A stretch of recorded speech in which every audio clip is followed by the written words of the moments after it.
साथियों नमस्कार, स्वागत है गुरुजी ज्ञान क्लासेस फॉर यू में। तो साथियों, इस वीडियो में हम जानेंगे भारतीय राज्य व्यवस्था और संविधान पर आधारित लगभग 90 प्लस क्वेश्चन, 92-93 क्वेश्चन, जो कि आगामी स्क्रीनिंग प्रवक्ता परीक्षा के लिए साथियों बहुत ज़्यादा इंपॉर्टेंट है। तो शुरुआत करते हैं पहले प्रश्न से। पहला क्वेश्चन है यहाँ पे, नौकरशाही की नियुक्ति की प्रकृति कैसी होती है? तो तदर्थ होती है, या स्थायी होती है, या अस्थायी होती है, या दैनिक भोगी होती है? तो साथियों, यहाँ पे नौकरशाही की नियुक्ति हो जाएगी आपकी, ऑप्शन नंबर भी राइट हो जाएगा, स्थायी होती है। तो बढ़ते फ्रेंड्स अगले क्वेश्चन पे। अगला क्वेश्चन है, केंद्र राज्यों के प्रशासनिक संबंध भारतीय संविधान के किस अनुच्छेद में दिए गए हैं फ्रेंड्स? तो साथियों, इसका जो सही जवाब है पहला ही राइट हो जाएगा। 256 से 263 जो आर्टिकल्स हैं अनुच्छेद के अंतर्गत केंद्र राज्यों के प्रशासनिक संबंध संबंधित दिए गए हैं। अगला क्वेश्चन है थर्ड, भारतीय राजनीतिक व्यवस्था की विशेषता क्या है बोल रहा है। तो साथियों, उसमें जाति है, धर्म है, क्षेत्र है, राष्ट्रीय हित है। तो भारतीय राजनीतिक व्यवस्थाओं की जो विशेषता है, ऑप्शन नंबर डी हो जाएगा। 1 2 3 4 सारे ऑप्शन बिल्कुल सही है, ऑप्शन नंबर डी राइट हो जाएगा। किस वर्ष में गोवा भारत का 25वां राज्य बना साथियों? तो इसका सही जवाब है 1987 में। और भारत राज्यों के क्रम के अनुसार देखें तो भारत का सबसे छोटा राज्य है साथियों गोवा, और 25वां राज्य बना ये 1987 में। अगला क्वेश्चन है फ्रेंड्स की मौलिक अधिकारों की सूची से संपत्ति का अधिकार को के द्वारा हटाया गया। तो साथियों, पहले मौलिक अधिकार था संपत्ति का अधिकार, लेकिन उसे हटा दिया गया है। तो पूछ रहा है कि संविधान संशोधन के द्वारा कह रहा है। तो यहाँ पे इसका सही जवाब हो जाएगा 44वां संशोधन जब संविधान में किया गया, उसी के तहत साथियों संपत्ति का जो अधिकार है उसे मौलिक अधिकारों से हटा दिया गया। तो बहुत ही ज़्यादा इंपॉर्टेंट है 44वां संविधान संशोधन के तहत। अगला देखिए छठवां क्वेश्चन, गोवा भारतीय गणतंत्र का एक हिस्सा बन गया था। तो साथियों, कब बना था? गोवा जो है भारतीय गणतंत्र का एक हिस्सा बन गया था। तो इसका हम सही आंसर पे ही क्लिक करेंगे 1961 में। 1961 में साथियों ये क्या हुआ था? गोवा भारतीय गणतंत्र का एक हिस्सा बन गया था। अगला क्वेश्चन है दोस्तों, भारत में आर्थिक नियोजन का मुख्य उद्देश्य क्या है? आर्थिक नियोजन, तो इसका हम यदि सही आंसर पकड़ेंगे तो ऑप्शन नंबर डी राइट है, न्यायपूर्ण विकास। न्यायपूर्ण विकास ही साथियों भारत में आर्थिक नियोजन का प्रमुख उद्देश्य है। अगला क्वेश्चन देखिए, अगला क्वेश्चन है आपकी स्क्रीन पर कि वर्ष 1969 में कितने बैंकों का राष्ट्रीयकरण किया गया? तो साथियों, सही जवाब है इसका 14। तो वर्ष 1969 में साथियों 14 बैंकों का राष्ट्रीयकरण किया गया। बढ़ते हैं फ्रेंड्स अगले क्वेश्चन पे। अगला क्वेश्चन है यहाँ पे, ये आया भी था अभी, किसी भी दल को राष्ट्रीय दल के रूप में स्वीकार करने की शर्त क्या है कह रहा है साथियों। तो साथियों, ऑप्शन नंबर बी राइट है, उसे 4 या अधिक राज्यों में मान्य मधु में से 6% या अधिक प्राप्त होना चाहिए। तो ऑप्शन नंबर बी इसका सही जवाब है। अगला क्वेश्चन देखिए, निम्नलिखित में से किस राज्य में पंचायती राज अभी तक लागू नहीं किया गया है फ्रेंड्स? तो साथियों 10वीं का ऑप्शन नंबर बी हो जाएगा, नागालैंड। तो नागालैंड में अभी भी साथियों पंचायती राज व्यवस्था अभी भी वहाँ पे लागू नहीं करी गई है। अगला देखिए, निम्नलिखित में से भारत का लगातार 2 बार राष्ट्रपति कौन बना? तो साथियों फ्रेंड्स इसका सही जवाब है जो राजेंद्र प्रसाद जी हैं, ये हमारे देश के 2 बार लगातार राष्ट्रपति चुने गए थे। ऑप्शन नंबर सी बिल्कुल सही है। अगला देखिए, राष्ट्रपति देश में आपात स्थिति की घोषणा निम्नलिखित में से किससे लिखित परामर्श प्राप्त करने के बाद ही कर सकता है? तो दोस्तों ऑप्शन नंबर बी होगा, संघीय मंत्रिमंडल की परामर्श के बाद ही राष्ट्रपति देश में आपातकाल की घोषणा कर सकता है। बहुत ही इंपॉर्टेंट है। अगला देखिए, संविधान सभा के सम्मुख किसने संविधान की प्रस्तावना प्रस्तावित करी है? महात्मा गांधी ने करी, जवाहरलाल नेहरू ने करी, या बी एन राव ने करी, या बी आर अम्बेडकर ने करी? तो साथियों जवाहरलाल नेहरू जो प्राइम मिनिस्टर थे इंडिया के, जवाहरलाल नेहरू ने ही संविधान सभा के सम्मुख संविधान की प्रस्तावना प्रस्तावित करी थी। अगला क्वेश्चन देखिए 14वां, कि भारत के राष्ट्रपति को उच्च न्यायालय न्याय अथवा निम्नलिखित प्रकरणों में से किस देश में परामर्श देता है कह रहा। तो 14वां क्वेश्चन का आंसर नंबर बी हो जाएगा, यदि वो परामर्श चाहे तो भारत के राष्ट्रपति को उच्चतम न्यायालय न्याय अथवा निम्नलिखित प्रकरणों में से किस दिशा में परामर्श देता है? तो यदि वो परामर्श चाहे। अगला क्वेश्चन है दोस्तों 15वां कि उस न्यायालय के न्यायमूर्ति किस आयु सीमा पर सेवानिवृत्त हो जाते हैं। उच्च न्यायालय के जो न्यायमूर्ति होते हैं किस आयु सीमा पर वो सेवानिवृत्त हो जाते हैं फ्रेंड्स। तो लगभग ऑप्शन नंबर सी इसका राइट है, 62 वर्ष की अवस्था में।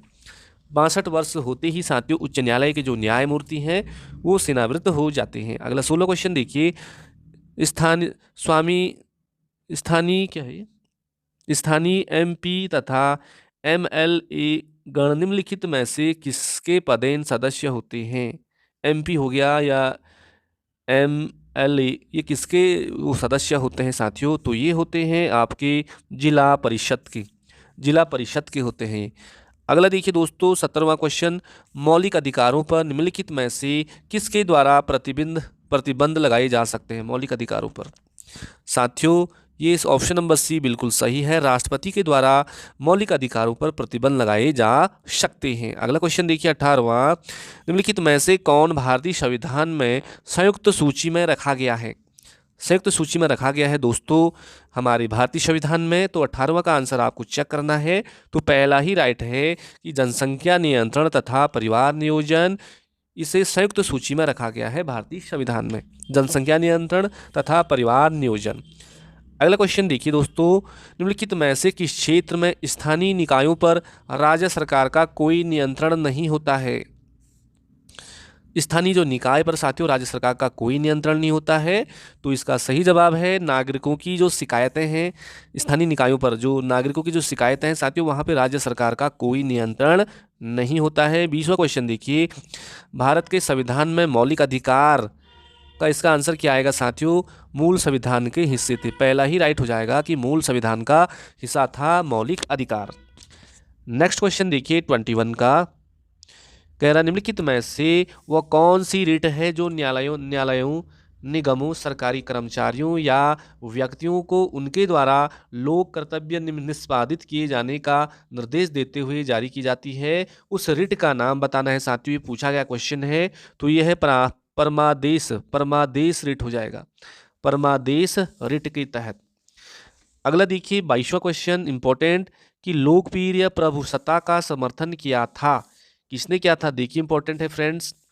22वां रूसो ने किया या जॉन लॉक ने किया या थॉमस हॉब्स ने किया या टी.एच. ग्रीन ने किया। तो दोस्तों लोकप्रिय प्रभुता का समर्थन किसने किया था। तो रूसो ने किया था। पहला ही ऑप्शन राइट हो जाएगा रूसो। अगला क्वेश्चन देखिए 23वां, किस अधिनियमित संविधान का सबसे पहला उदाहरण है। अधिनियमित, तो यहाँ पे आप इसका आंसर देखोगे तो अमेरिकी संविधान ये पहला उदाहरण है साथियों अधिनियमित संविधान का। अगला देखिए क्वेश्चन नंबर 24 का आंसर देखिए, पढ़ लीजिए। स्वतंत्रता प्राप्ति के बाद भारत सरकार ने निजाम के हैदराबाद राज्य को निम्नलिखित में से किस कार्रवाई द्वारा अधिकार में लिया था। तो निजाम के हैदराबाद राज्य को साथियों कार्रवाई हुई थी और उस कार्रवाई के तहत तो पहला है यहाँ पे पुलिस कार्रवाई के द्वारा ही साथियों हैदराबाद राज्य को अधिकार में लिया गया था। अगला देखिए 25वां, कि विदेशों को भेजे जाने वाले विभिन्न संसदीय प्रतिनिधि मंडलों के लिए व्यक्तियों का नामांकन निम्नलिखित में से कौन करता है। देखिए दोस्तों विदेशों को जो जाते हैं नेता लोग, जो संसदीय प्रतिनिधि होते हैं मंडलों के लिए व्यक्तियों का जो नामांकन किया जाता है वो कौन करता है, लोकसभा अध्यक्ष करते हैं, लोकसभा अध्यक्ष। अगला देखिए, किसी राज्य के राज्यपाल को निम्नलिखित में से किसकी शक्ति नहीं है। तो साथियों किसी राज्य के राज्यपाल को किसकी शक्ति नहीं है कह रहा है। तो देखिए फ्रेंड्स, विधानसभा की सत्ता आवासन करने की है, विधानसभा भंग करने की है और विधानसभा बुलाने की है, बल्कि विधानसभा स्थगित करने की सब शक्ति राज्यपाल को नहीं दे रखी है। तो विधानसभा स्थगित करने की शक्ति राज्यपाल के हाथ में नहीं है। अगला क्वेश्चन देखिए, निम्नलिखित में से उच्च न्यायालय की सबसे पहली महिला न्यायाधीश कौन थी। तो फ्रेंड्स 27 का आंसर आपको देना है। तो थी फातिमा बीवी साथियों ये उच्चतम न्यायालय की सबसे पहली महिला न्यायाधीश थी सुप्रीम कोर्ट की। अगला देखिए 28वां क्वेश्चन, कि संसद में गुजरात की परिस्थिति पर बहस के बारे में कौन सा कथन सही है। और साथियों ये तब का है, पुराना क्वेश्चन हो जाएगा, ये तो अब आएगा नहीं ज़्यादा।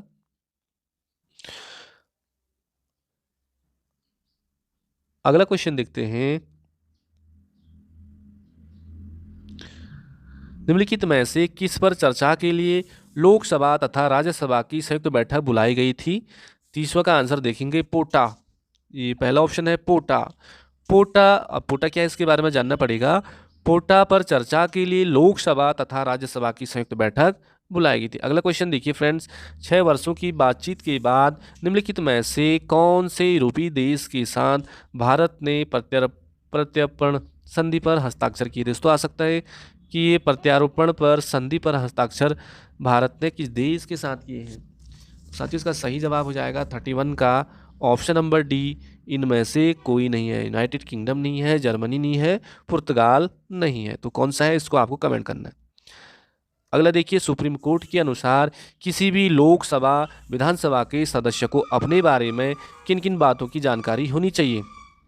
तो साथियों 3200 का आंसर देखोगे तो लगभग शैक्षिक योग्यता की जानकारी होनी चाहिए, संपत्ति की जानकारी होनी चाहिए और पहले की स्थिति। तो ऑप्शन ए बी सी सारे डी, ऑप्शन नंबर डी इसका राइट हो जाएगा। सभी चीज़ों की जानकारी होनी चाहिए। अगला देखिए, कुछ समय पूर्व आयोजित 2 दिवसीय पंचायत अध्यक्षों के अखिल भारतीय सम्मेलन के बारे में कौन सा कथन गलत है कह रहा है, कौन सा सही नहीं है?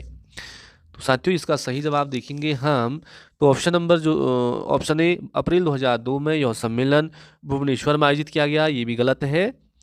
और ऑप्शन नंबर बी, पंचायत के सरपंच अब संसद के सदस्यों के समान है, तो ये पहला दूसरा दोनों ऑप्शन गलत है।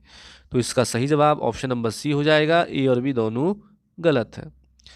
अगला देखिए साथियों कि चौदहवीं लोकसभा के अध्यक्ष कौन थे उस समय? अभी तो 16वीं लोकसभा चल रही है, तो 14वीं लोकसभा के अध्यक्ष कौन है, इनमें से आपको देखना है साथियों। तो कौन है? Somnath Chatterjee, option number D सही हो जाएगा। 14वीं लोकसभा के अध्यक्ष थे सोमनाथ चटर्जी।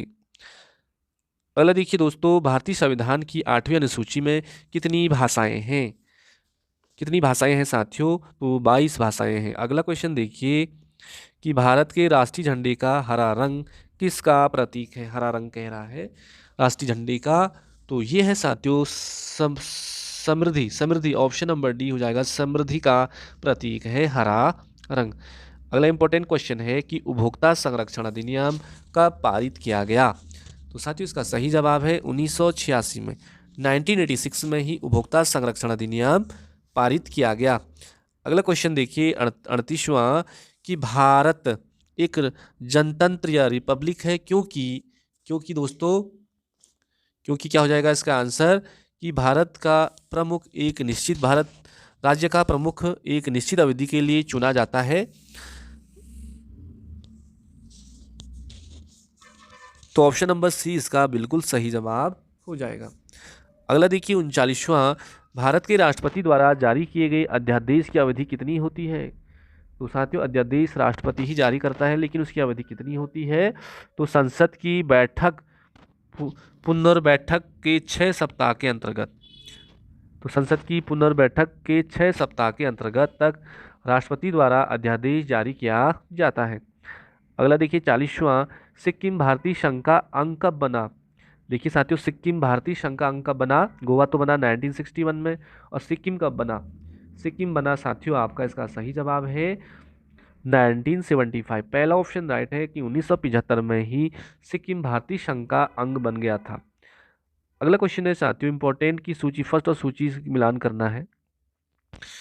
के रहमान खान, चरणजीत सिंह, प्रणब मुखर्जी और option number D Jaswant Singh. तो साथियों इसका सही मिलान करना है। तो अच्छा, तो के रहमान क्या थे? ये थे उपसभापति थे राज्यसभा के। चरणजीत सिंह हो जाएंगे आपका उपाध्यक्ष थे लोकसभा के। प्रणब मुखर्जी थे 14वीं लोकसभा के ये नेता थे।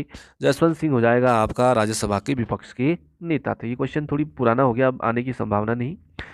अगला देखिए लोकसभा की सदस्यता के लिए उम्मीदवार की आयु कम से कम कितनी होनी चाहिए दोस्तों? लोकसभा तो कम से कम होनी चाहिए आपकी 25 वर्ष होनी चाहिए। कितनी होनी चाहिए? 25 वर्ष लोकसभा के सदस्य, मतलब लोकसभा के सदस्य के उम्मीदवार के लिए कम से कम 25 वर्ष होनी चाहिए। अगला क्वेश्चन देखिए, भारत में भारत में वित्त आयोग के सदस्यों की नियुक्ति किसके द्वारा की जाती है? वित्त आयोग के जो सदस्य होते हैं साथियों, किसके द्वारा उसकी नियुक्ति की जाती है? तो वो की जाती है आपका राष्ट्रपति के द्वारा। ऑप्शन नंबर 1 बिल्कुल आपका सही जवाब है।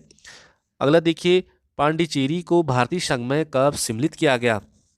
देखिए, गोवा हो गया, सिक्किम हो गया, पांडिचेरी हो गया, इनको सबको भारतीय संघ में कब सम्मिलित किया गया दोस्तों? 4400 का इसका सही आंसर हो जाएगा 1956 में। देखिए, गोवा से पहले बोले तो 1956 में पांडिचेरी को भारतीय संघ में क्या कर दिया गया था? उसका सम्मिलित किया गया था।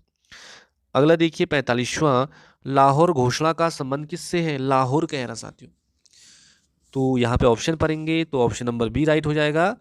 यहाँ पे वाजपेयी, जो अटल बिहारी वाजपेयी थे और नवाज शरीफ पीएम थे उस समय, तो इन दोनों के बीच साथियों लाहौर घोषणा का संबंध है। अगला क्वेश्चन देखिए, निम्नलिखित में से किस समिति का पदेन अध्यक्ष लोकसभा का अध्यक्ष होता है? 46वां क्वेश्चन देखिए दोस्तों, नियम समिति का जो अध्यक्ष होता है साथियों, वो क्या होता है? लोकसभा का अध्यक्ष होता है, नियम समिति। अगला देखिए 47, राज्य लोक सेवा आयोग के सदस्यों की नियुक्ति कौन करता है? तो दोस्तों 47 का आपका सही जवाब हो जाएगा सी, राज्यसभा राज्यपाल। सॉरी 47 का दोस्तों थोड़ी मिस्टेक हो गई है। राज्य लोक सेवा आयोग के सदस्यों की नियुक्ति कौन करता है? तो राज्यपाल करता है साथियों। राज्यों में जो लोक सेवा आयोग के सदस्य होते हैं साथियों, उनकी नियुक्ति करने का काम जो करते हैं वो राज्यपाल करते हैं। अगला क्वेश्चन देखिए, राज्यसभा कब भंग होती है? साथियों, आपने सुना होगा कि राज्यसभा भंग भी होती है, तो कब होती है? तो इस सवाल का सही जवाब है कि कभी नहीं होती है। ये बहुत इंपॉर्टेंट क्वेश्चन है साथियों कि लोकसभा तो भंग होती है लेकिन राज्यसभा को कभी भी भंग नहीं किया जा सकता है। राज्यसभा और लोकसभा की जो बैठक हो सकती है एक साथ, वो भी आपसी जब उनमें मतभेद हो जाता तब। अगला देखिए 49, भारत में मंत्रिपरिषद सामूहिक रूप से किसके प्रति उत्तरदायी होता है? साथियों, क्वेश्चन आए भी हैं बहुत बार, थोड़ी रिवीजन क्लास लीजिए इसको। तो हमेशा भारत में मंत्रिपरिषद सामूहिक रूप से लोकसभा के प्रति उत्तरदायी होती है। अगला क्वेश्चन है 50वां, कि भारतीय संविधान द्वारा मौलिक अधिकार दिए गए हैं। कौन कौन से दिए गए हैं फ्रेंड्स? यहाँ पे ऑप्शन देखना है। तो समस्त देशवासियों को दिए गए हैं साथियों मौलिक अधिकार। अगला क्वेश्चन देखिए 51वां, कि राज्य पुनर्गठन आयोग के अध्यक्ष कौन थे? राज्य कह रहा, राज्यों का जब पुनर्गठन किया गया उस समय राज्य पुनर्गठन आयोग के अध्यक्ष कौन थे? तो इसका सही जवाब हो जाएगा फजल अली हो जाएगा साथियों। ऑप्शन नंबर डी सही है। अगला देखिए, भारत में किस मंत्री का जन्म 29 फरवरी को हुआ था? अब देखिए साथियों कितना इंपॉर्टेंट क्वेश्चन है कि 29 फरवरी 4 साल में आती है एक बार। तो मोरारजी देसाई का साथियों ये वित्त मंत्री रही है भारत की, और इनका जो बर्थडे है 29 फरवरी को हुआ था आता है। अगला क्वेश्चन देखिए, संसद की संयुक्त बैठक की अध्यक्षता कौन करता है? देखिए फ्रेंड्स, संसद की जो संयुक्त बैठक होती है उसकी अध्यक्षता कौन करता है? तो लोकसभा का अध्यक्ष करता है। स्पीकर संसद की संयुक्त बैठक की अध्यक्षता। अगला देखिए, भारत गणतंत्र कब हुआ था? तो साथियों इसका तो सभी को आना चाहिए कि 26 जनवरी 1950 के दिन ही भारत गणतंत्र हुआ था। अगला देखिए, कावेरी जल विवाद का संबंध किन राज्यों से है? छपने वाला है क्वेश्चन साथियों, बहुत बार पूछा गया है। जो कावेरी जल विवाद हुआ था वो किन दो राज्यों के बीच था? वो था साथियों कर्नाटक और तमिलनाडु के बीच। कर्नाटक तमिलनाडु आपको याद रखना है, कर्नाटक तमिलनाडु। अगला क्वेश्चन देखिए, केंद्रीय संसद या राज्य विधानमंडल द्वारा बनाए गए कानूनों की अपेक्षा संवैधानिक प्रावधानों को भारतीय संविधान का कौन सा अनुच्छेद वरीयता देता है? क्वेश्चन ध्यान से पढ़ लेना। तो 13वां साथियों, 13 वाला अनुच्छेद वरीयता देता है। अगला क्वेश्चन देखिए, भारतीय संविधान में मौलिक कर्तव्य कब सम्मिलित किए गए हैं? साथियों मौलिक कर्तव्य कितने हैं? अभी 11 हैं। तो 57 का आंसर देखिए। तो 1976 में भारतीय संविधान में मौलिक कर्तव्य सम्मिलित किए गए हैं। अगला देखिए, भारत में किसी दल को राष्ट्रीय स्तर के दल बनाने के लिए प्राप्त करना चाहिए कम से कम, साथ ही क्वेश्चन आया था कनिष्ठ सहायक में। तो यहाँ पर ऑप्शन नंबर बी हो जाएगा 4 या अधिक राज्यों में वैध मतों का 4%। 58 का ऑप्शन नंबर बी राइट हो जाएगा। 4 या अधिक राज्यों में वैध जो मत है उनका 40% कम से कम होना चाहिए, तभी जाके उनको राष्ट्रीय दल घोषित किया जाएगा। अगला देखिए, कौन सी धारा संसद तथा राज्य विधानमंडलों में अनुसूचित जातियों के लिए सीटों का आरक्षण बनाती है? तो कौन सी बनाती साथियों? तो 59 का हो जाएगा। धारा 330 व 332 के तहत अनुसूचित जातियों के लिए सीटों का आरक्षण बताती है। धारा 330 में और 332 में कहा गया है। अगला देखिए, पंचायती राज प्रणाली में महिलाओं को कितना प्रतिशत आरक्षण दिया गया है अब? तो साथियों इसका सही जवाब हो जाएगा 50% हो गया, कम से कम 50%। ऑप्शन नंबर बी सटीक है। अगला देखिए, सर्वोच्च न्यायालय के वर्तमान मुख्य न्यायाधीश कौन है? तो साथियों ये सारे ऑप्शन पुराने हैं, आप इसको यहाँ पे मेंशन कर लीजिए क्वेश्चन को।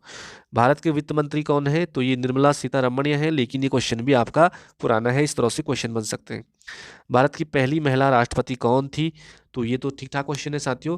तो कौन थी? प्रतिभा पाटिल, प्रतिभा देवी सिंह पाटिल साथियों भारत की पहली महिला राष्ट्रपति थी। अगला क्वेश्चन देखिए, संविधान का अनुच्छेद 51 क और 8 के अंतर्गत निम्नलिखित में से कौन सी भावना का विकास करना प्रत्येक नागरिक का कर्तव्य होगा, कह रहा है। तो साथियों इस क्वेश्चन को भी आपने ध्यान से देखना है। उपयुक्त सभी, ऑप्शन नंबर डी वैज्ञानिक दृष्टिकोण, मानववाद, ज्ञानार्जन व सुधार की भावना, उपयुक्त सभी बिल्कुल इसका राइट है। भारत में शिक्षा है एक क्या है साथियों? तो सभी को पता है कि भारत में शिक्षा क्या है, सभी के लिए जरूरी है, तो मूलभूत अधिकार हो जाएगा। राइट, फंडामेंटल मूलभूत अधिकार है। अगला देखिए, भारत में मंत्रिमंडल सामूहिक रूप से जवाबदेह होता है, किसकी जवाबदेही होता है साथियों? तो ये होता है लोकसभा को। भारत में मंत्रिमंडल सामूहिक रूप से जवाबदेह होता है लोकसभा को। अगला क्वेश्चन देखिए, उच्च न्यायालय के न्यायाधीशों की नियुक्ति कौन करता है? अभी हमने पढ़ा, तो कौन करता है साथियों? उच्च न्यायालय के राष्ट्रपति हो जाएगा। अगला क्वेश्चन, भारत के तीसरे राष्ट्रपति कौन थे जिनका अपने कार्यकाल में ही निधन हो गया था? तो साथियों ऐसे भी राष्ट्रपति थे, तो doctor Zakir Hussain, option number C बिल्कुल सही है। डॉक्टर जाकिर हुसैन ये भारत के तीसरे राष्ट्रपति थे साथियों, और जिनका की कार्यकाल के दौरान ही निधन हो गया था। अगला देखिए, भारतीय गणतंत्र में किसी राज्य की सदस्यता है, कैसी है? हमारे देश में बिल्कुल कैसी है साथियों? अनिवार्य है, अनिवार्य कर दिया गया ऑप्शन नंबर सी कि भारतीय गणतंत्र में किसी राज्य की सदस्यता अनिवार्य है। अगला देखिए, निम्नलिखित में से कौन सा राज्य का घटक नहीं है, कह रहा साथियों। तो देखिए, जनता है, भूभाग है, शासन है, सत्ता, ऑप्शन नंबर सी। देखिए सत्ता परिवर्तन होती रहती साथियों, इसलिए राज्य का घटक के अंतर्गत इसको नहीं रखा गया है। बाकी जनता हमेशा रहती, भूभाग हमेशा रहता, शासन तो बना ही हुआ है। अगला देखिए, धर्मनिरपेक्ष राष्ट्र का अर्थ होता क्या है? धर्मनिरपेक्ष का अर्थ हुआ साथियों कि धर्म विरहित राष्ट्र, विरहित राष्ट्र, मतलब ऑप्शन नंबर डी बिल्कुल आपका राइट हो जाएगा। 72वां क्वेश्चन देखिए, निम्नलिखित में कौन सी जोड़ी गलत है, कह रहा है। अब हमने जोड़ी का यहाँ पे चयन करना है। देखिए, प्रथम भारतीय गवर्नर जनरल सी राजगोपालचारी, ये जोड़ी सही है। प्रथम प्रधानमंत्री थे पंडित जवाहरलाल नेहरू, ये भी सही है। प्रथम राष्ट्रपति साथियों डॉक्टर राजेंद्र प्रसाद, ये सही है। प्रथम कानून मंत्री के एम मुंशी, ये नहीं थे। ऑप्शन नंबर सी बिल्कुल आपका सही जवाब हो जाएगा। आधुनिक समय में विधि का एकमात्र साधन क्या हो जाएगा साथियों? विधि का एकमात्र साधन क्या हो जाएगा? शासन हो जाएगा। ऑप्शन नंबर सी बिल्कुल सही है। सामाजिक समता से क्या अभिप्राय है? सामाजिक समता का अर्थ हुआ कि समाज में भेदभाव न हो। नेक्स्ट देखिए, किन दो प्रकारों से नागरिकता प्राप्त होती है, कैसे होती है साथियों? नैसर्गिक एवं अंगकृत, ऑप्शन नंबर बी राइट है। नैसर्गिक एवं अंगकृत दो प्रकार से नागरिकता प्राप्त की जा सकती है। कौन सा राजनीतिक अधिकार नहीं है साथियों? राजनीतिक अधिकार नहीं है तो शिक्षा का अधिकार नहीं है, बाकी चीजें हैं। अगला देखिए, भारत में राष्ट्रपति अपना त्यागपत्र किसके समक्ष पेश करेगा? राष्ट्रपति उपराष्ट्रपति के सामने प्रस्तुत करेगा।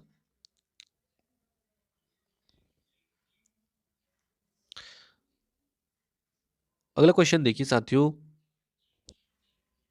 कि संसद द्वारा पारित सूचना के अधिकार का अधिनियम राइट टू इंफॉर्मेशन देश भर में जम्मू कश्मीर को छोड़ करके किस तिथि को लागू किया गया? तो साथियों 85 को हो जाएगा आपका। कब लागू किया गया जम्मू कश्मीर को छोड़ करके? तो आपको इसका सही जवाब देना है 12 अक्टूबर 2005 से। 12 अक्टूबर 2005 से साथियों जो सूचना का अधिकार सभी राज्यों में लागू किया गया। अगला देखिए, निम्नलिखित में से किस वर्ष तक भारत सरकार ने सभी ग्रामीण क्षेत्रों में पीने का सुरक्षित जल प्रदान करने का लक्ष्य रखा था उस समय? तो 2010 तक रखा था साथियों। अगला देखिए, निम्नलिखित में से मात्र किसके द्वारा भारत सरकार ने बीमा संरक्षण प्रदान करने के लिए नया बीमा नियम स्थापित किया था? तो यहाँ पे देखिए केवल लघु और सीमांत किसानों के लिए। नेक्स्ट देखिए, साथियों वर्तमान समय में उपराष्ट्रपति कौन है, ये आपको बताना है, पुराना क्वेश्चन है। अगला देखिए क्वेश्चन कि भारत का राष्ट्रीय ध्वज या नियम कब से लागू किया गया? भारत का राष्ट्रीय ध्वज नियम कब से लागू किया गया साथियों? तो ये हो जाएगा आपका ऑप्शन नंबर डी, 26 जनवरी 2002 से। 90 का 26 जनवरी 2002 से साथियों भारत का राष्ट्रीय ध्वज नियम लागू किया गया था। अगला देखिए, गरीबी हटाओ नारे के साथ किसका नाम जुड़ा है? तो साथियों गरीबी हटाओ नारे के साथ किसका नाम जुड़ा हुआ है? तो ये हो जाएगा इंदिरा गांधी। तो दोस्तों ये लगभग हमने 70+ क्वेश्चन देख लिए इस वीडियो में। थोड़ी वीडियो लंबी हो सकती है, लेकिन साथियों व्यवस्थित तरीके से सारे क्वेश्चनों को इस वीडियो में कवर किया गया है भारतीय राज्य व्यवस्था से पर आधारित। और इसी तरह की वीडियो पाने के लिए चैनल से जल्द जुड़ें और मिलते हैं किसी अगली वीडियो में। तब तक के लिए बाय बाय, जय हिंद, नमस्कार।